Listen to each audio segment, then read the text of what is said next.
All right, what's going on, everybody? We're live right here on the KNBR YouTube page, on KNBR X or Twitter. It is Dubs OT with John Dickinson and Greg Silver here on The Sports Leader, or for The Sports Leader, I probably should say, since we're actually not on the radio air currently, but we are off and running following the Warriors game in Milwaukee tonight. The Bucks beat the Dubs 129-118 is the final in this one, and Stephen Curry didn't play in this game, and so it was an opportunity for Brandon Podziemski in his homecoming. And we'll get into it here as people start to file in and watch, and your comments.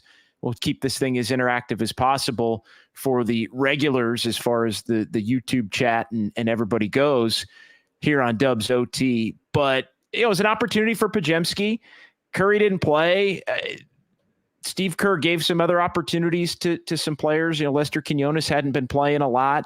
But this game sort of gets put as an outlier for anything that happened last night and anything that's to come on this road trip in Memphis and in Utah on Monday and Wednesday. So I guess just initial thoughts overall on the game from you, Greg, and then I'll kind of give you mine. And it really, I guess we could even start with just giving Stephen Curry the night off, because I think that's what changes the whole complexion of how we even evaluate a game like tonight off of what was a much needed win last night for the Warriors in Chicago.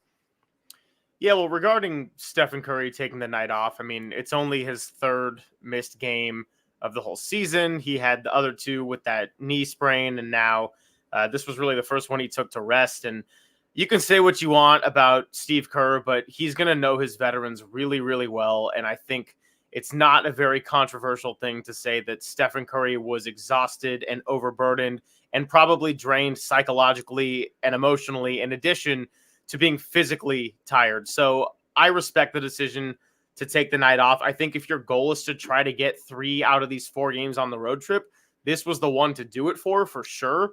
Good for Podziemski to get reps starting with the group that was successful last night.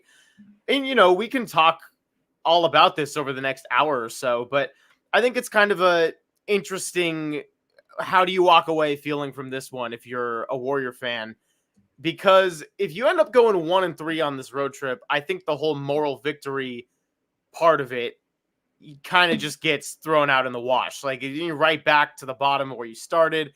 If it's 3-1 on the road trip, I think you can look at it and say that maybe the tide has turned, because the last 2 games of that homestand, it looked like it was a team that quit. And we talked about that on Dubs OT and Just Dubs. They had nothing to give. 2 gutless efforts, our favorite word. Then last night, great bounce back coming out of the halftime break when the Bulls just shot the lights out in the second quarter. And tonight, you don't have your best player, and you put up a really good fight against the team that people believe is a title contender, and you have one of the best players in the world, and Damian Lillard has been a star for many, many years in this league. Chris Middleton, their third guy, also showed up big. So I don't think there's a lot to be angry about in this game playing short man. I think the Warriors played really hard till the end. It was kind of nice for a change, where we've seen the Warriors just go through the motions at times and let teams hang around and not get back into get back into the game, really, when you really have no reason doing that. Tonight, it was kind of the other way around, where the Warriors were the team that was undermatched, and you had guys like Saric, beasting inside a little bit against Giannis. Kuminga had a great spurt there in the early fourth quarter, and they hung around for a while, and it was good to see the confidence out of that team. So that's kind of where I'm at just from watching those last 4 quarters. And where do you stand? I feel like we talk to you all the time. Let's hear it. Yeah, I didn't have a problem with Steph. I think we have to start with Steph. I didn't have a problem with Steph taking the night off. It's the first time that they've given him the night off this season. It's the second of a back-to-back. They had a big win last night, and it really makes sense in an attempt to keep him fresh for the games that you really need to get. And the games that the Warriors really need to get are Monday in Memphis and I think Wednesday in Utah. And that's no shot at the Jazz, who've worked their way back toward being a 500 team and are a 500 team currently. But the Warriors have to pick up wins. And tonight was a game where if Stephen Curry plays, you probably get a much better effort and more focused effort from the Milwaukee Bucks than you got. I thought the Bucks came out and Steph wasn't playing. And like teams typically do, especially teams with championship aspirations, the Warriors not playing Steph basically meant that the Bucks were not going to give the Warriors a full throat competitive effort. And, it's just human nature. It's natural. And so there was an opportunity for the Warriors, who I thought did play exceptionally hard. I thought Podziemski was terrific. It gave him a chance to where Curry could have played this game and the Warriors lose by 11. Curry could not play this game and the Warriors also lose by 11. Like it kind of makes, you can't look at it as, well, they played so well and no, the Bucks would have taken the game a lot more seriously if Stephen Curry had been playing, and others wouldn't have gotten the opportunities that they did. And so, I didn't have a problem with it, bottom line, first and foremost on Steph. Now, I think the Warriors picked the time to do it, to give him the night off, because they know that they're not going to really have many opportunities to do that, I think, in the second half, if they want to be the team that they think they are. They're going to have to really go in full throat. And one of the things that's alarming to me about where the Warriors are now at 18-21 and 2 games away from the midway point of the season is the fact that Stephen Curry has only missed 3 games. The game against Minnesota, and then the one game against Oklahoma City before he came back. And the game he came back was the game where Wiggins went off and they fouled Chet Holmgren, or they didn't foul Chet Holmgren actually in that game. And he hit the 3 and they lost in overtime. It was part of that awful homestand that to this point is one of, I think the 2 biggest disappointing periods of the year were the 2 long homestands, the 1-5 and then the 2-5.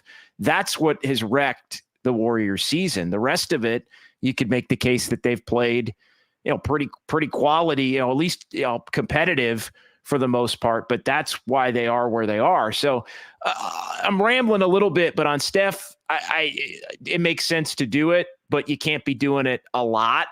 And so I think they picked a nice time to do it with the back-to-back in a game that was going to be difficult for them to win anyway. Among the players who made the most of their opportunity, look, we hadn't seen Brandon Podziemski play, I don't think, any meaningful minutes this season in the regular season. And I may be off. I don't think he's played any meaningful point guard minutes this season. I think he's almost always, and if he hasn't, it was garbage time, almost always been out there with another point guard. Chris Paul or Steph or even Corey Joseph, who was going to get some minutes tonight, although Steve Kerr did play Lester Quinones, an opportunity for Quinones, who at times looked pretty good in the game. But as far as Podziemski made the most of the opportunity to get the point, to play at the point a little bit. I like that. He ends up scoring 23. Klay Thompson was doing the best he possibly could to keep the Warriors in the game. I thought Saric, there was a stretch where Klay was out of the game and they really needed some buckets from Saric, and he was, able to help there, but he shoots 1 of 5 from 3 in the game, and they need probably more if they're going to win a game like tonight from Saric as far as, knocking down the 3 ball. I thought Kuminga was terrific offensively. Again, he ends up scoring 28. He had 9 really meaningful buckets at the beginning of the fourth quarter of this game. He played 30 minutes, again, all at the 4. But he, tonight's a night where I don't really judge anything about Kuminga negatively at all, because he was somebody that needed to step in and fill a void without Steph Curry. And so if he was going to shoot it a lot, he needed to be aggressive and look to score and attack and basically be the player that he thinks, he has the capability of being. And I thought he did that in his 30 minutes tonight. Trace Jackson-Davis continues to be able to, be somebody that can score at the rim. Tonight, Wiggins didn't have it. I don't think it was an effort thing, but Wiggins didn't have it. 3 of 13. And only 7 points. That's disappointing. But all in all, and we can kind of run through the game a little bit in greater detail. Nice job, Podziemski. Quinones, I thought, played well in some limited minutes. Kuminga, somebody has to step up and fill the void with Steph out in terms of points and field goal attempts. Kuminga stepped in and did that, which I'm not surprised because he has that aggressive type personality offensively to want to do that. So I think that was sort of on point and what the Warriors needed in this one. But to me, it's really more about how does this thing look Monday and Wednesday in Memphis and in Utah, Greg, because I think you can say, and I hate moral victory. I know you kind of hit me with moral victory right before we were about to start the show via text. Yeah, this one probably does go in the category of moral victory. That's fine. But I don't think moral victories mean squat until you go out and see how the next game is played when you have Stephen Curry back, because this, in essence, was a outlier game from the plan that the Warriors came up with last night to try and contend and compete and win, and the plan that they're going to have on Monday. They're going back on Monday to basically what they had last night, maybe with Draymond Green back in the fold. We'll see about that as we get closer to Monday. But again, I kind of throw, like, you can go through the line item of individuals tonight and praise and say this guy struggled, but I have a difficult time really evaluating it in terms of, oh, they won or lost based on this or that. That's insignificant. The Warriors lost this game when Stephen Curry came up on the injury report at 11:30 this morning Pacific as somebody that was going to rest. So credit to them for hanging in, credit to them for making the Bucks work. The team that may end up reaping the benefit of that is Sacramento, who goes into Milwaukee tomorrow and gets a shot with the Bucks on the second of a back-to-back. And so maybe there's a little Northern California hat tip between the Warriors and Kings. We'll see how that plays out. But I don't really view anything that happened tonight. I mean, if this team had to play an 82-game schedule without Steph Curry, I mean, this team would be winning in the 20s. So I'm not going to really hold them accountable for the fact that they wound up not having enough in this one tonight. Yeah, again, I agree. When we got that news during our Just Dub show about Steph Curry being out for rest, I think we all went into this game with a very different set of expectations when we already thought it was going to be an uphill climb to begin with. And going back to the moral victory thing one more time.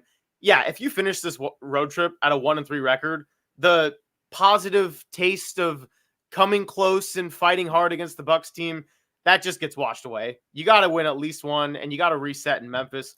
I think it was fine to rest Stephen Curry tonight. He really hasn't gotten much of a break, and we've seen him hit a little bit of a wall. He's not shooting it quite as well, even though he had a nice fourth quarter against Chicago. Quick note on Kuminga, though, because I think career high for Kuminga tonight. He got it at the end there, had some buckets down in the final minute or two when the game was decided to get him over the top for that career high. Yeah, no, you're right. And where I was going with that is that Andrew Wiggins, I've always felt like, is the kind of player where the stats don't really tell a lot of the story, because last night he had 17 points, but they were very timely buckets, and the way he played defense on Kobe White in the third quarter was huge. He looked comfortable. He looked confident. It was a very different Andrew Wiggins than one that could score a quiet 17 with some of those being random buckets here and there that maybe don't matter. Jonathan Kuminga, I would like to measure a little bit by the same metric where, yes, he had a career high, but the fact that he was aggressive against a veteran team was big, and that's a big step of growth, because we've said it on the show, Jonathan Kuminga is someone who should play a lot against like teams, young, athletic, closer to the rebuilding phase than the contending phase. They played against the contender tonight, and Jonathan Kuminga took it to them in the paint. He went right at Giannis. He was going at Bobby Portis. He was getting a lot of and ones. I think it was a tremendous night from Kuminga, and it wasn't just the 28 points. He was confident, and when he hit those 2 threes in the early fourth quarter to keep the Dubs within reach and tie the game a couple of times, they needed somebody to pick up the offense. Yeah, he's more than willing to do it. Yeah, the Bucks had pushed it out to a 6-point lead. Clay and Kuminga had back-to-back threes in the fourth quarter, tied the game at 89. Kuminga tied the game on a 3-point play at 93. Middleton seemingly had answers all night for Milwaukee. Kuminga tied it at 96 with another three. The 9 points there in the fourth quarter in pretty short order, a couple of threes in that 3-point play. So I think, look, there's nothing. I mean, Kuminga was great tonight offensively. I mean, I think there's really not much. Doing it against that team, I think is good. He really can be. He really, I think, I was thinking about it, like, what is the best just kind of fit for him? And I do feel like bench scorer is something that, I hadn't really thought of before, but like, and again, I know he wants to be far more than that. And his ceiling is far more than that, but guy that can just come in and look for his own and try to get to the bucket. I do feel like the rim pressure and all of that is still some way that he can, potentially help this team this season. It's just so tricky because the Warriors have their way that they want to play. And the other thing that kind of stood out, was just how many times it really has to be isolation for him to really, be able to spread out and get what he wants. And so he has the ability to do it, but it's about finding the balance, I guess, is what it comes back to, between the buckets that he gets in the context of the offense and when he has the opportunity to freelance and kind of try to cook a little bit. He got those opportunities tonight because Steph wasn't on the floor. The Warriors weren't totally locked into their system. But it's finding ways to break away from the system to allow him to kind of do that and then get back into the system. And I think that's where it gets a little bit clunky sometimes when the Warriors have everybody. But no, JK is somebody that I think over the course of his career is going to wind up being a pretty darn good scoring threat, especially at that power forward position. Yeah, for sure. And I want to ask you a question, JD, because we can talk about this game and what we saw tonight in terms of some of the young players showing out and steps of growth and all that. But the issue all season long has been the lack of consistency from everybody, really. I mean, except for Steph. And they still have 2 games on the road, which are very winnable games. Doesn't mean they're easy games in the way Utah's been playing. It's certainly not an easy out. But Memphis plays hard. I think Taylor Jenkins is a very good coach and has been his entire tenure there. I'm just going to stop you. You need to win in Memphis on Monday. Like, if they don't win in Memphis on Monday, then we're back. As far as I'm concerned, we're back to where we were after they got blown out by the Pelicans and after they got blown out by Toronto. I'll let you finish. I apologize for jumping in on you, but it's like there's no excuses Monday. Like, you don't win Monday, we're talking about tearing this thing down to the studs again. That's just reality. And any kind of moral victory or young guys played great tonight and played hard and woo, that's so, like, that's fine. Like, I'm willing to acknowledge and accept that tonight, Greg. But if this team loses in Memphis, then tonight is completely and utterly freaking meaningless. Yeah, no, I certainly do not disagree. And the question I was going with Memphis and beyond is, what are some of the top things you need to see in order to continue this train of hope and optimism? Maybe that's from a individual player standpoint. Maybe that's a team stat like, hey, they cut back on the turnovers again. But what are you taking from tonight as, okay, this is giving me a sign of something to maybe start believing this team could get into the playoffs? Taking from tonight, it would just be the fact that they competed.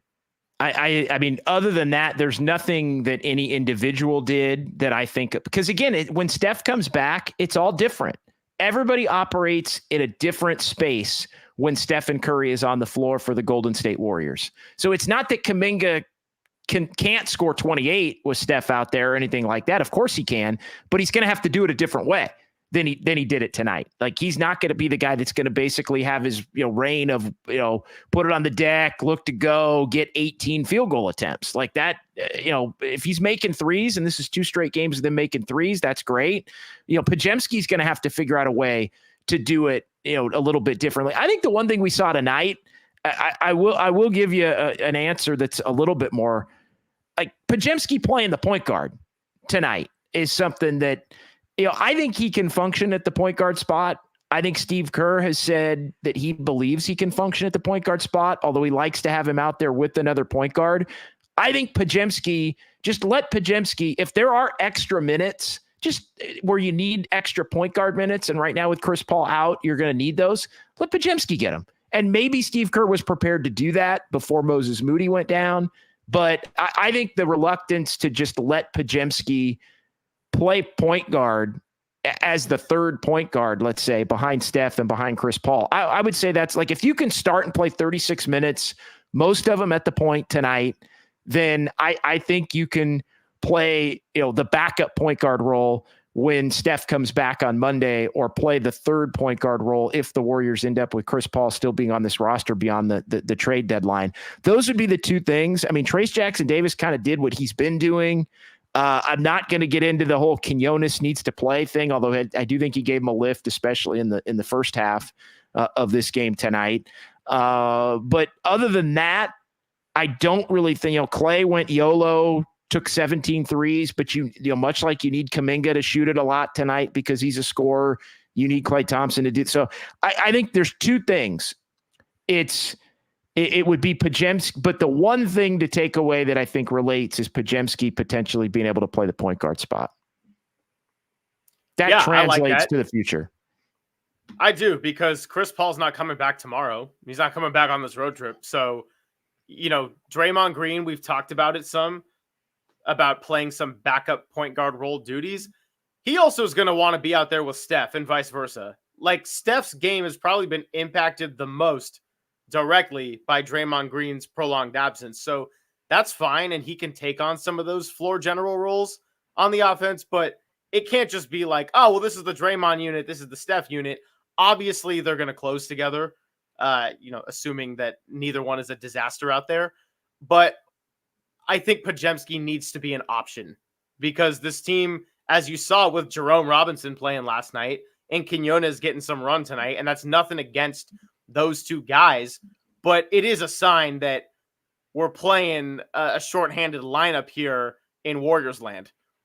Yeah, I'd rather see Quinones playing over Jerome Robinson, although I think that Steve Kerr again views them as a different position. I want to get into the YouTube chat as well, and I know, Greg, you're at the controls. I've got it up on my screen here as it is John Dickinson and Greg Silver. It's Dubs OT with JD and Greg here for KNBR. We're live on KNBR on YouTube and Twitch, and we're also streaming on the KNBR Twitter/X page as well, as the Warriors lose tonight to the Bucks 129-118. It was a good effort. No Steph Curry. Podziemski played well. Kuminga played well. Klay Thompson didn't shoot it well, but scored 21. Wiggins, not a real good game for him. Some opportunities for some others to perform as well. But the Warriors end up losing to fall to 18-21, and they'll be in Memphis on Monday for the MLK holiday. We'll have another one of these shows for you on YouTube and Twitch as well on Monday. So for everybody who normally is watching us on YouTube and Twitch, nothing changes for you, but due to the NFL playoffs, we do have a little bit of a scheduling difference here for these next couple, and then we'll be back on the radio following the game against the Jazz on Wednesday on KNBR, the sports leader. So I'm starting at the top, Greg. I kind of went all the way back to the top here, and I don't have the ability to put them on the screen, but I'm just going to read. I'm going to read a few of them. Hello there. Going back to the beginning of the show. Hello there. Says the youngsters look fantastic. I would agree with that. I think Podziemski, nice game. Trayce Jackson-Davis, nice game. Kuminga, nice game. Even Quinones, I thought, as we talked about, gave the Warriors a lift in the first half in particular. Alpha Nickelberry. JD, do you think the Dubs need to go all in on this season or start a minor rebuild that focuses on the next few seasons? That's the tricky question, because I'm not sure what that looks like. I think I don't like the term rebuild for the Warriors right now, because Stephen Curry's still playing at too high a level. I'll tell you what I wouldn't do. What I wouldn't do is make the determination that for the and I don't know, Alpha, if this is what your definition of a minor rebuild is, but I'm going to project a little bit. I would not say to Stephen Curry, hey, we want it to be you and Moody and Kuminga and Pods and Trace Jackson Davis, and we want to kind of build it around you, Steph, these next couple of years, but also continue to develop those others as a core. That I wouldn't do. Now, mini rebuild could also be trade. And I think the Warriors are looking, as has been reported the last couple of days, to trade Chris Paul or to trade Andrew Wiggins, rather. And we'll see what happens as far as Chris Paul at the trade deadline and the $30 million salary that they could send elsewhere for another player. I think what I would be open to them looking to do is taking a couple of the veterans, or maybe one of the veterans between Wiggins and Chris Paul, and one or two of the younger players, and doing some kind of package that brings you back, if you can get a bona fide legitimate number two, to ride with Stephen Curry, to allow Klay Thompson to be the three in terms of just the third option scorer, or a 2A, right? 2A with 2B, right? The player that because you don't want Klay to get all pissed off because it's, we're calling somebody else the two.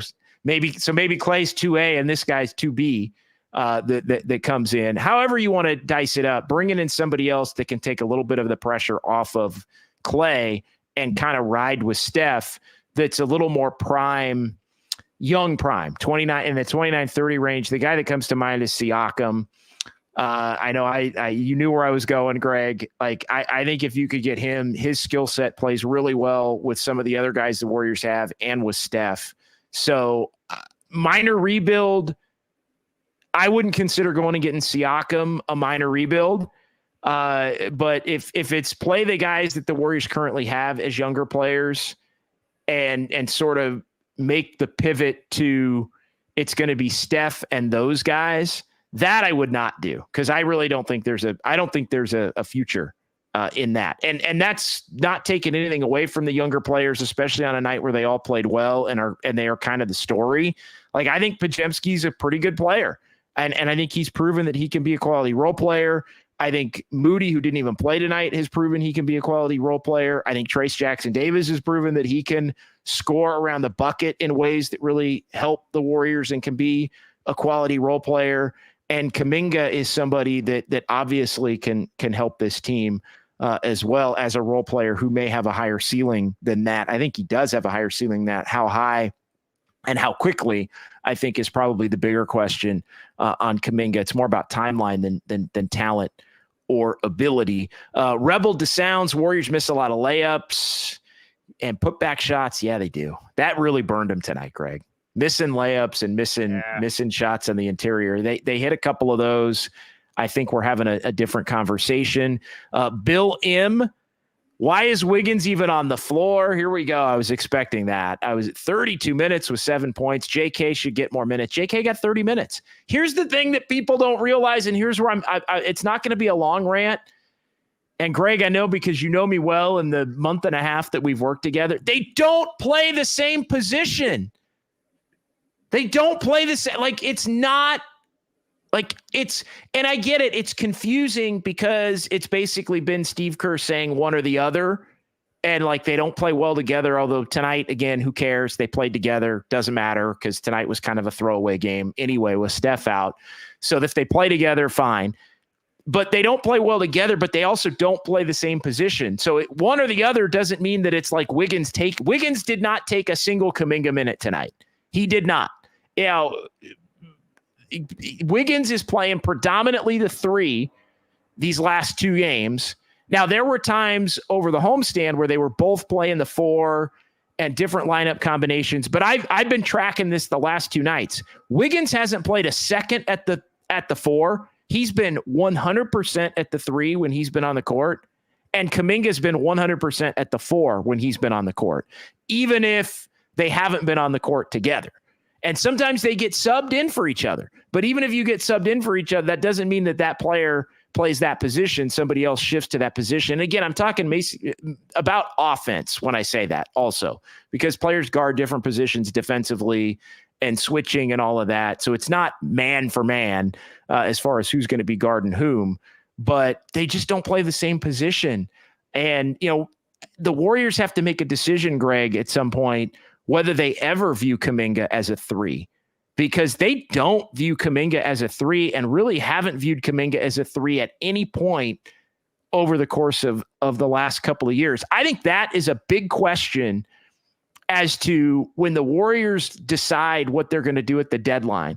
And if they do decide they want to trade Andrew Wiggins, they don't really have another 3 on the roster right now, like a true 3. Moody's a 2-3 at this point.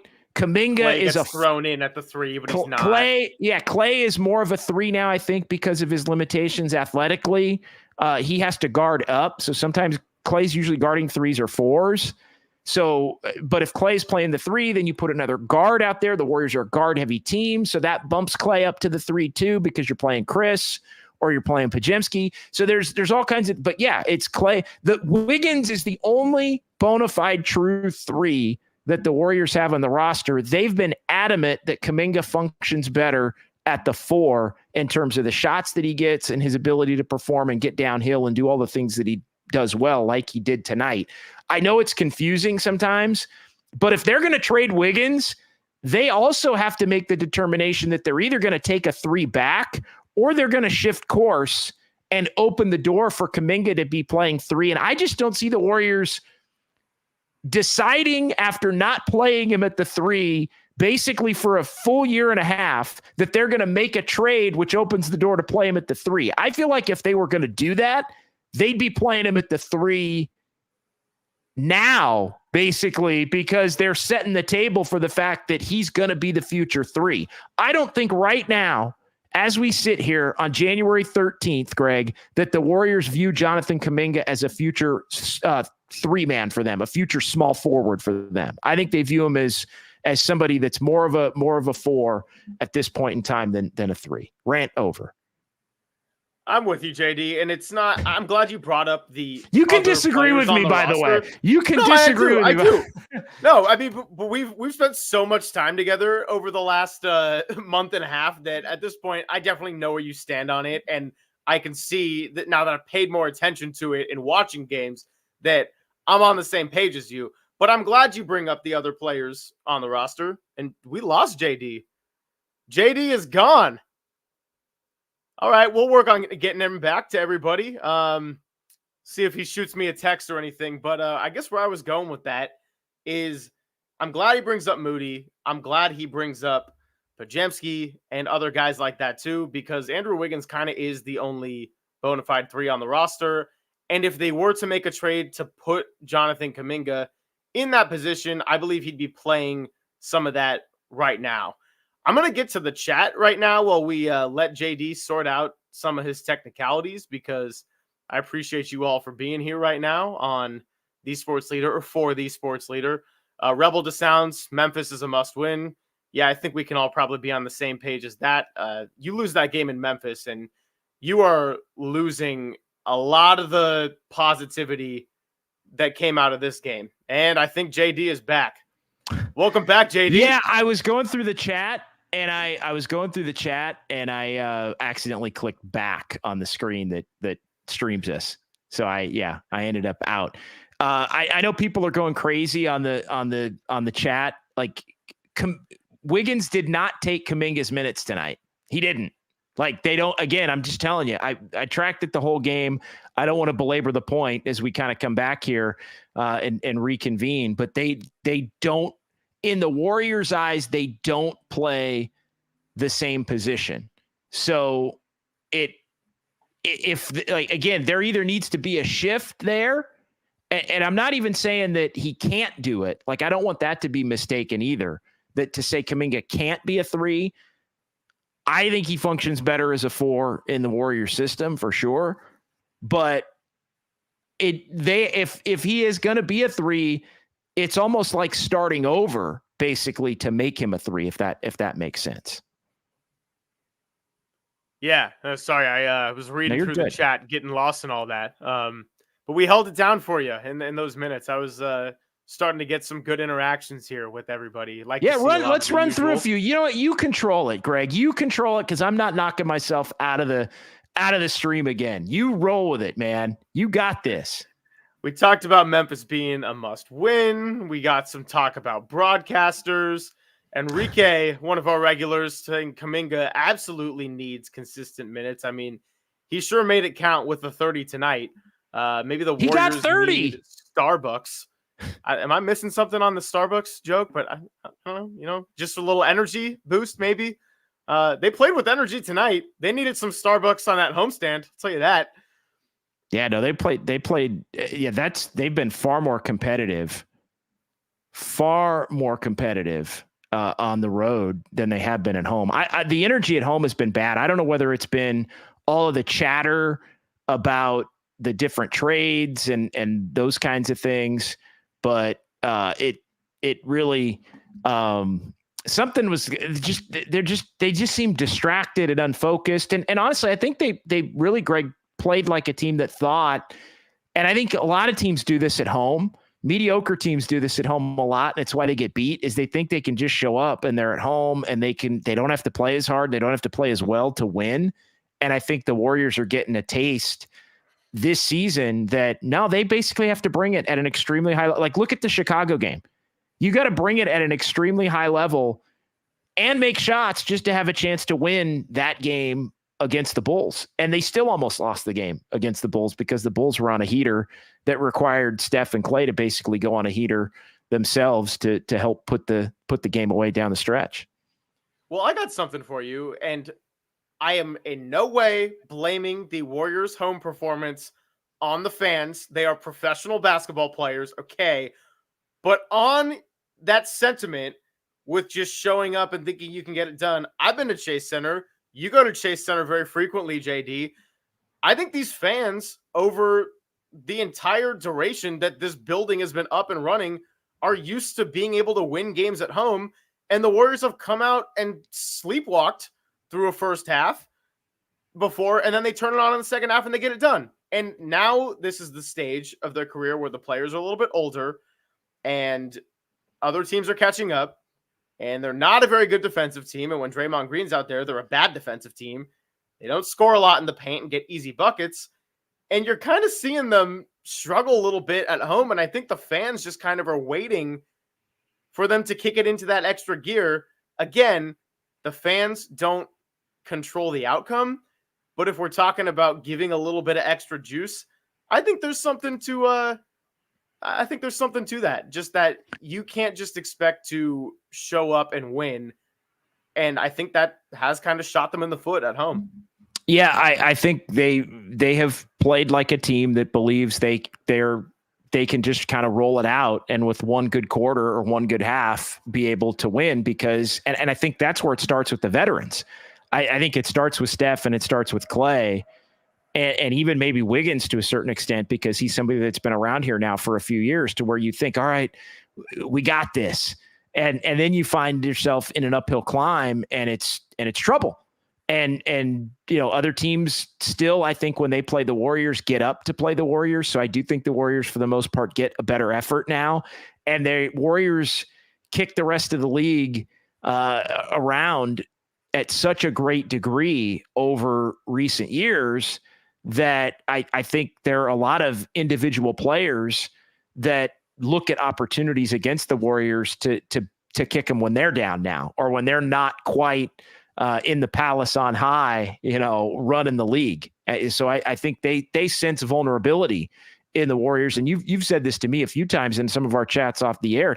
Teams just don't fear the Warriors like they used to, but they also remember getting their ass kicked by the Warriors. A lot of these same faces, Steph and Klay and Draymond and maybe even Wiggins over the last couple of years. And it's payback time. And so I think they get the full effort from these other teams, even at Chase. And the Warriors are like kind of locked into, all right, this is game 3 of a 6-game, 7-game homestand.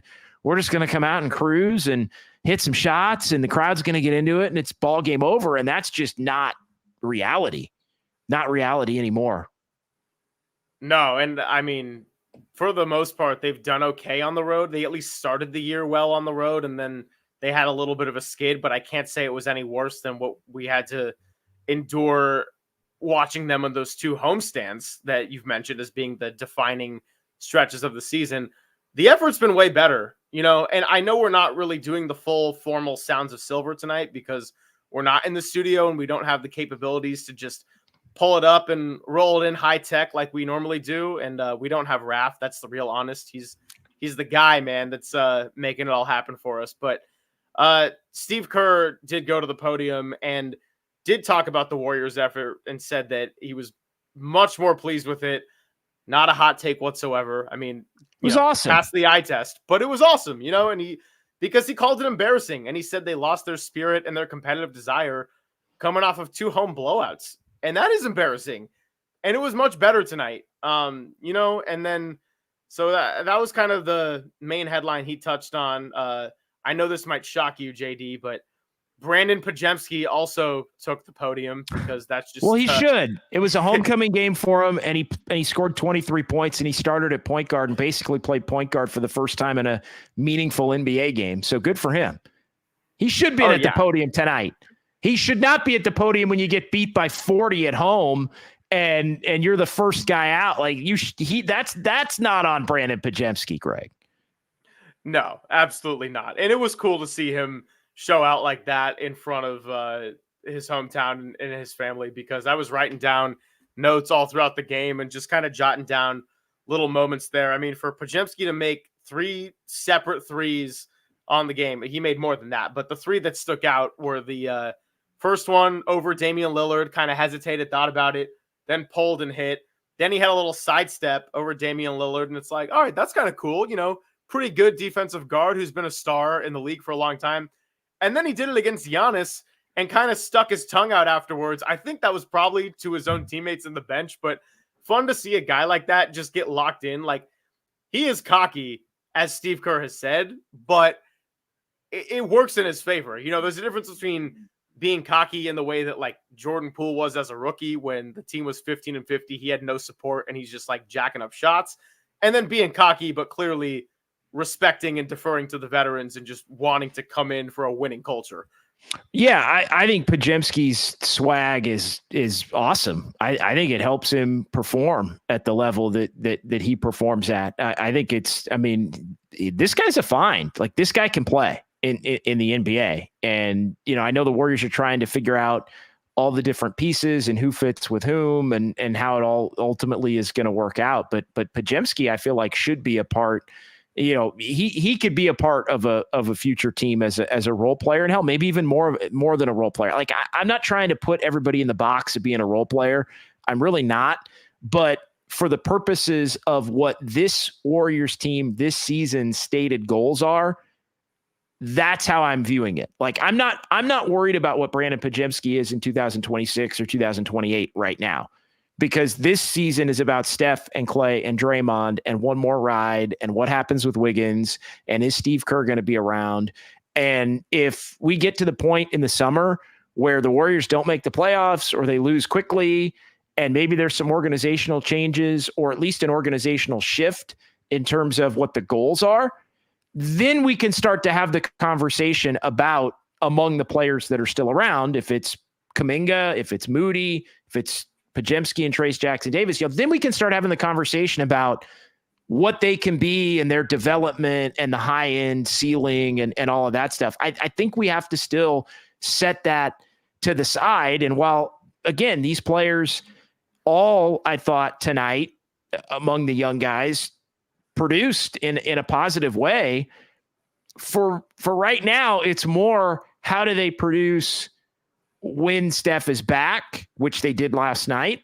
How do they produce moving forward when Draymond comes back and all of that? And if the Warriors make a trade or don't make a trade, how the players that are still remaining produce and fit into their roles on this team, so we can at least attempt to see what this team can do this season. Because if the Warriors punt on the season at the trade deadline, then we can start talking about the high end upside, about the younger players that are that are still remaining at that point. It's John Dickinson and Greg Silver here on KNBR on YouTube and Twitch and on Twitter or X here live streaming. Warriors lose tonight to the Bucks, 129-118, the final. Couple here on the YouTube chat. JD equals Kuminga haterade, huh? We know you want to trade him for Siakam, haha. I would consider that trade, but look, Kuminga's talented. Like that's not, I'll say this, I would not do that trade unless you're going to keep Siakam, obviously. And I understand all of the arguments as to why you would want to hang on to Kuminga. Like I get it. The ceiling for him is there. There's no doubt about it. But it just becomes a matter of, do you think, like, what do you ultimately think that ceiling is? There are some people that think he's Giannis in a couple years. There are some people that think and that's obviously silly. There's some people that think he's Kawhi in a couple of years. Like, there's some people that think he's going to be the number 2 to Steph's 1 and could probably be that by the end of this year or next year. And this team can win a ton of games doing that. I don't know that I would go that far, but I understand if you believe in the talent, why you would want to hang on to him and make a move on him where you wouldn't want to make a move on him before you basically have to. Because the truth is the Warriors can be, and I've said this a lot, Greg, they can be patient on Kuminga. There's no rush to have to trade him. If you believe in the upside, you can keep him around the rest of this year. He's signed for next year. Yes, he may want an extension this offseason, but that doesn't mean you have to give him one. He would be a restricted free agent a year and a half from now, and you could match any offer. So the Warriors could play the whole thing out on Kuminga if they want to keep him and they believe he's in the future plans, and let the rest of the league dictate what the market is for Kuminga and then match that offer, and he's theirs for 25, 26, 27, 28. I mean, at that point, it would even be 29, right? It'd be 26, 20, it'd be 29. So Kuminga can be, if the Warriors want Kuminga to be a Warrior, he will be a Warrior until 2029. Like, it is completely 100% their decision as far as that goes. Michael Teague took him down to the last 2 minutes. They didn't get any calls either. What'd you think of the officiating, Greg? I don't like playing the officiating card. To be honest, like, if the officials are so bad, which they have been in some NBA games this year, and I'm not just talking Warriors, like, was that Tristan Thompson, I think, that got ejected? Did you see that for that, like, little bump he had with Nick Claxton? I did not. Oh, dude, it was so bad. I was like, I had to double check which one of them got ejected. That's how ridiculous it was. But I digress. I thought the officiating was fine in the sense that I was focused on the Warriors staying competitive and competing and the way they fought. And if officiating was something that I walked away thinking about, then they probably would have had to do something really, really bad or very, very controversial. I don't know. It's hard to defend guys like Giannis too and Brook Lopez down low. I didn't think there were a whole lot of fouls that I thought no chance. I didn't think that there was really anything that stuck out as, oh, how do we not challenge that worthy? Yeah, didn't leave a lasting imprint on me tonight. Yeah, I didn't think it was anything, to be honest. I thought, yeah, there were more fouls in the second half than the first half, but there was nothing glaring. Raymond Cook, there's no guarantees with this team. Absolutely. Ed Botello, this game brings hope. I think that's fair. I mean, again, I don't want to completely dismiss it, but there isn't, and this is where I'm wired a little bit differently. Like, I just don't take this game as an outlier. I think it's good for the vibes.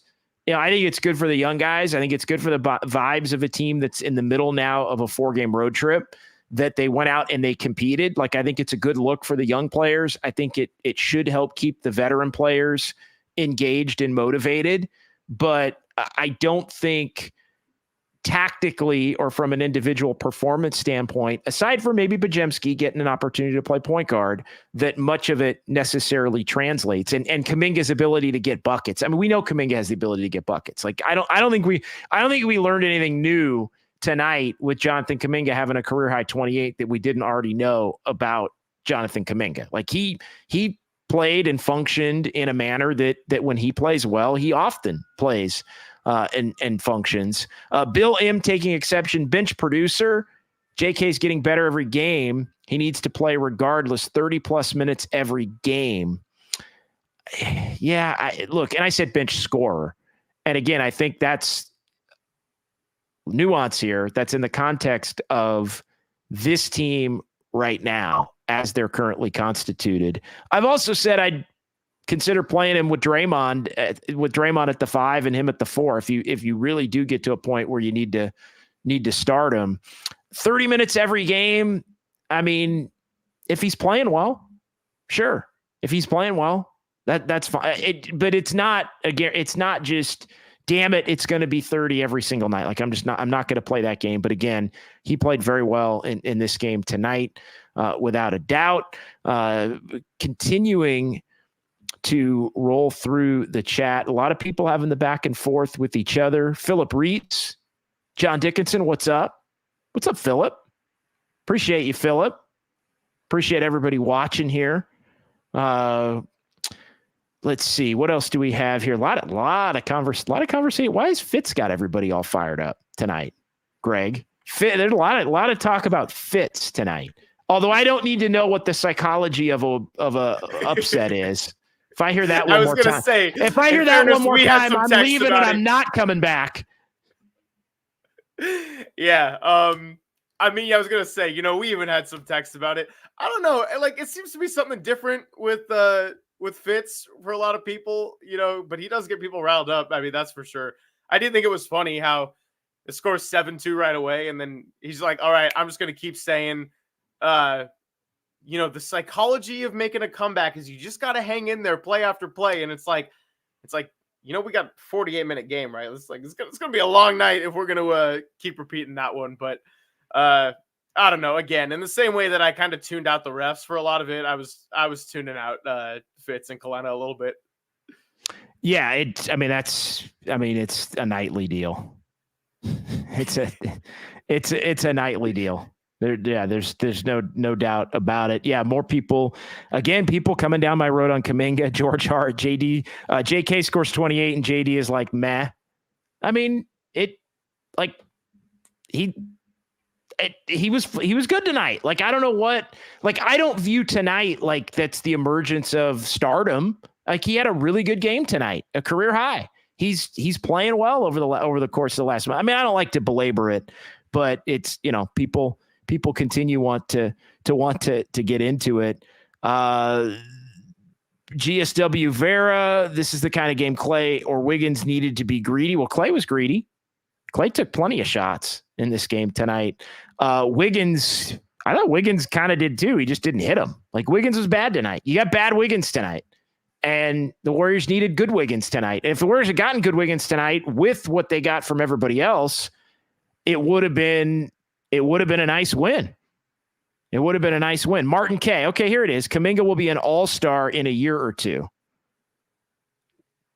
Okay. I mean, there are people that believe that.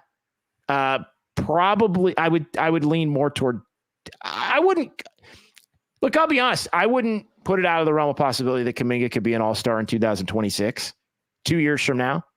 I don't even think that's a crazy take, to be honest. I'd throw some bucks at it, honestly. I don't know what value you're getting there. I'd throw some bucks. Nos Dolas, legit question. You think a major trade can happen without adding JK to the deal? Seems impossible. Yeah, I do think it's probably impossible to get. I mean, look, the Warriors are probably doing everything they can right now to try and come up with the best possible deal they can without putting him in it. And that may lead to them not making a deal if they believe in what he can do.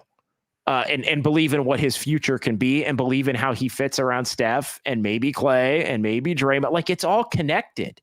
Like, and look, maybe the Warriors do, Greg, go down the path of, all right, you know what?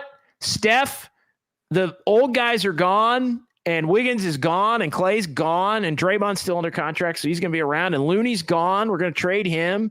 And you know what, Steph? It's you and Kuminga. You 1-2 punch, you and Kuminga. Like, maybe the Warriors go down that path. I don't know if Steph's signing up for that path. Like, I think Steph likes Kuminga and thinks, he said after the Denver game, thinks he should be playing. Like, I don't know, man. Like, I just, like, no, Kuminga played well. You hit the nail on the head, though. If it doesn't matter what you say about it, it doesn't matter what I say about it, it doesn't matter what our chat says about it. If Steph Curry's not signing up for that, it's not happening. Period. Yeah, and maybe he does. And if he does, then all right. We'll see how it ultimately looks out. KM Johnson, young guys maybe got a little intimidated in the fourth. That's fine. Yeah, I think that's possibly, but you got to go through it to be able to move forward and be able to gain experience from it, to where when you're in those other positions, maybe with Steph on the floor and you're getting a opportunity to play as a bit player, then, maybe you play better for it. With Pods, it makes CP3 essentially useless and needs to be traded for a big. Interesting. Okay. If again, it comes back to, if they're willing to play Podziemski as a backup point guard, then sure. And this gets back to what we talk about a lot, Greg, which is there is, and I don't want to put everybody in this category, but there is a certain percentage of Warrior fans that's like, if it's not Steph or Clay, it needs to be Podziemski and Moody. If it's not Wiggins, it needs to be Kuminga at all times. If it's not Draymond, it needs to be Kuminga at all times. If it's not Looney, it needs to be Trace Jackson-Davis at all times. But the Warriors, again, they don't view it that way. So, but I'm more open to Podziemski getting some run at the backup point guard. Again, it can't be if you're going to do that, though, it's going to be when Chris Paul either isn't around or when Chris Paul's off the team, which obviously also means that he isn't around. But again, it gets back to the Warriors don't view Chris Paul useless. I mean, it's the Klay Thompson soundbite from a couple of games ago when Klay, Greg, was asked, what are your reasons for optimism? And he says, Steph Curry. We got Steph Curry. And me. And Draymond. And CP3.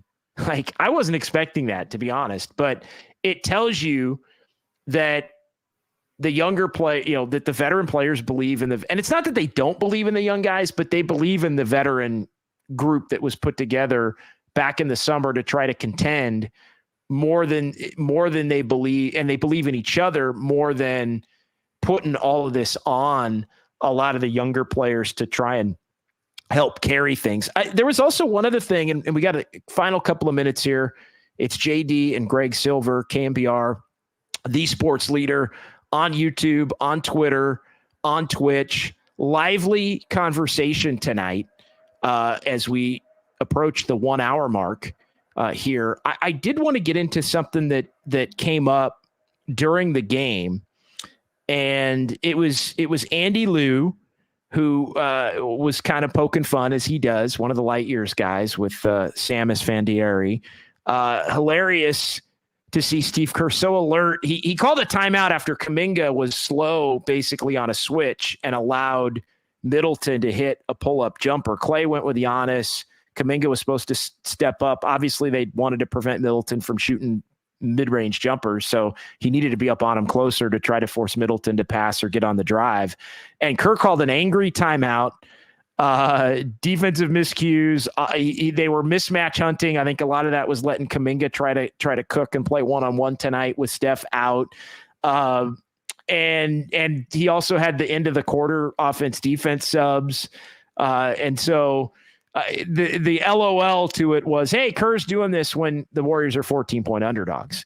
And, it's interesting. It sparked something that I think we can get into a little bit tonight, but in the future for Just Dubs.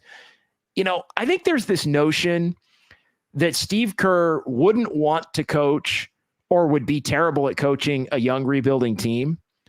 And I really, truly believe that's false. I just think he would prefer to coach a young rebuilding team without the expectation of contending and trying to win a title at the same time. I think he abhors the thought of trying to do both, because I think that he believes it's impossible with the track record of Steph, Clay, and Draymond and everything that they've accomplished, and the young players that the Warriors have that are trying to grow into their own. I just think, like, I think Kerr would actually, if it was the Spurs situation or the Pistons situation even, or if the Warriors said, you know what, we're going to trade everybody. And obviously they're not going to do this, but we're going to trade Steph, Clay, Draymond, like everybody's going, we're bringing in young players. We're keeping the young players we've got.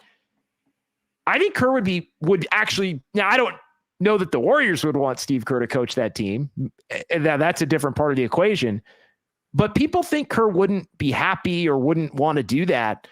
I actually think he would be cool with that, but you can't have it both ways.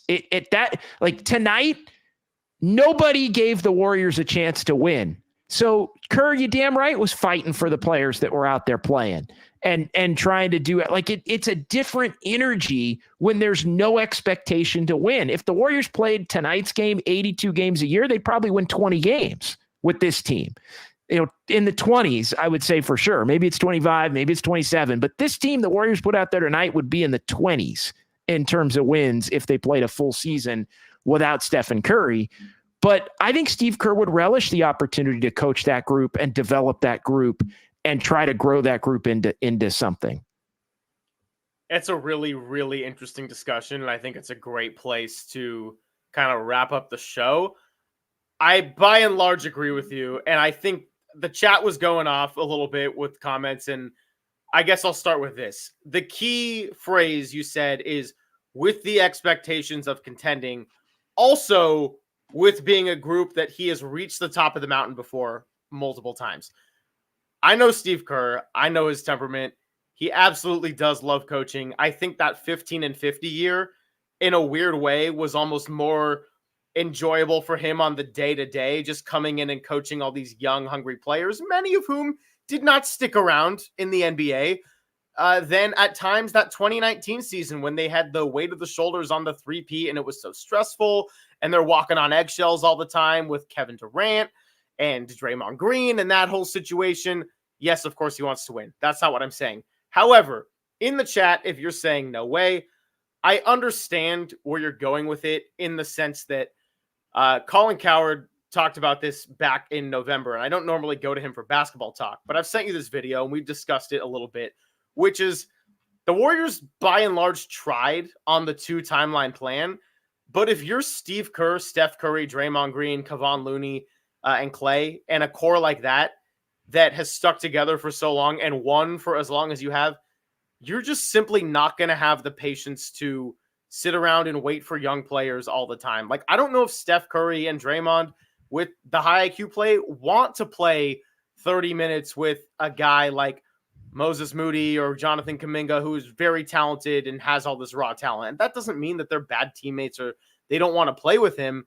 But I think it's just different when you've built something so strong and successful like they have.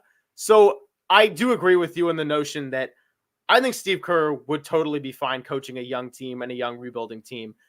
Not in this franchise with what he's already accomplished. They have done way too much for him to fully have the patience of like, yeah, well, I'm just going to trade everybody and scrap it with Steph, Kuminga, Trace Jackson, Davis, Podziemski, and whoever else I'm missing in the young core. That's not a playoff team for a whole season.